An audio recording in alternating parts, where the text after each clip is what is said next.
Welcome to News West 9's West Texas View with Johnny Lou Avery.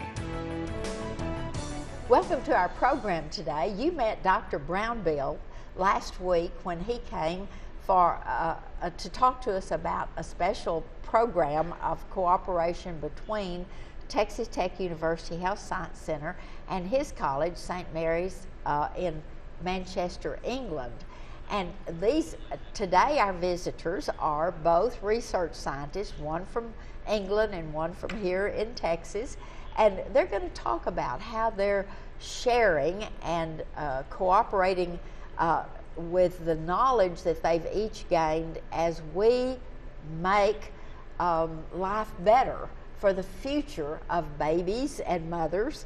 And so it's a real pleasure to welcome Dr. Paul Brownbill from Manchester, England, and Dr. Natalia, who is now from Odessa, Texas, but originally from the Ukraine and also from Russia and Germany in her wide educational swath. So it's a real pleasure to have both of you here today, and thank you so much for coming back. I want to start with you, Dr. Natalia, and tell how we had the good fortune to get Dr. Brownbill to come all the way from England to work with you. Of course, thank you very much for invitation.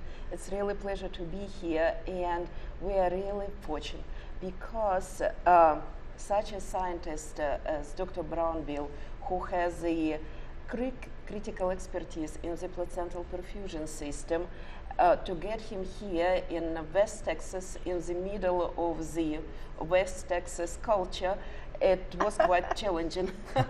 It was quite challenging, and we are so happy that he made all of these 3 flights and major organizing, scheduling with his university, which is one of the best universities in the United Kingdom and in the world, to come here. This is really, we are extremely lucky. Well, was this precipitated because of the funding, the grant that we got and that you got to make it into an international thing? Well, the trip itself is through the massive generosity and foresight of the leaders at Texas Technical University Health Medical Sciences Center. So the 2 people I'd really like to thank here are Professor Conn, who is the Vice President of Research at Texas Technical University, and his generosity in making this trip happen financially. And more closely, there is a brilliant guy called Professor Ventolini, who is really enthusiastic. And he is the regional Vice Dean here in the Permain Basin campus. He's got great links with the Commerce Center here in this area as well, and he is very welcoming and really very generous in his hospitality as well here. So we've already had some good discussions, both in his main deanery office, but also in the corridor and the laboratory, and it's really nice to see. So how long will you be here? So I'm here for a full week now, and this will involve discussions with lots of clinicians, trying to introduce the technique into the laboratory, trying to bring something back to Manchester, and thinking about the whole of the network that I'm trying to build up in Europe and now internationally as well. And when you're working on something in Manchester and you pick up the phone and you have a face with a name that's working on the same project, and y'all can talk and share. That's right. This is essential. The communication, of course, we could communicate through Skype or from the phone, but nothing could be better as a personal communication, because, as we spoke, the devil is in the details, and these fine details you could only discuss through the personal interaction. Personal interaction is critical for the success in science. And visit of Dr. Brownbill has several layers for us from the importance. First of all, it's education, because if you are learning from the best in your field, you will be sometimes the best too. And this is the critical for us, and we are so thankful Dr. Brownbill that he did bring his passion as his fire for this science to us, and we are distributing this file among our residents and students. This has been a great experience educational-wise. Secondary, it's for the technology development.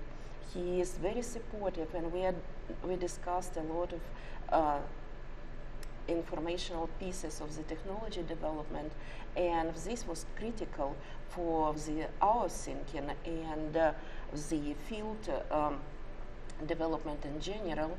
And third, we were seeding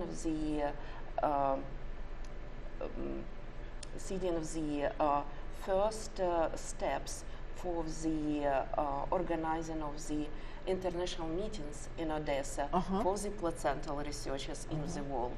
So we are trying to be part of the network with Dr. Brownbill is setting up, but also have our own identity here in the research community for NIH and for the world, of course.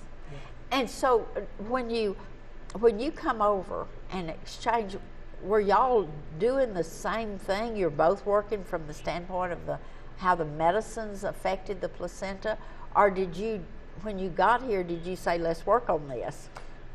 I think we all have our specialisms in our different diseases that we want to study within pregnancy. There are some similarities in the way that we carry out our experimentation. We can use the same experimental model to look at several different disease processes.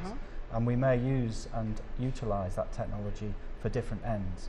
But the big umbrella across all of this is whether or not we can learn from the effects of exposures to the environment and pharmaceuticals on the placenta generally. So let's gather together all of our best expertise across the world, put this together under one umbrella, see whether or not those experiments done repeatedly across different centres of the world yield the same results into a standardised manner, and then present this platform of testing systems to the pharmaceutical industry, which is the real driver of changes with medicine. So the pharmaceutical industry needs people to think for them and needs to learn new technologies.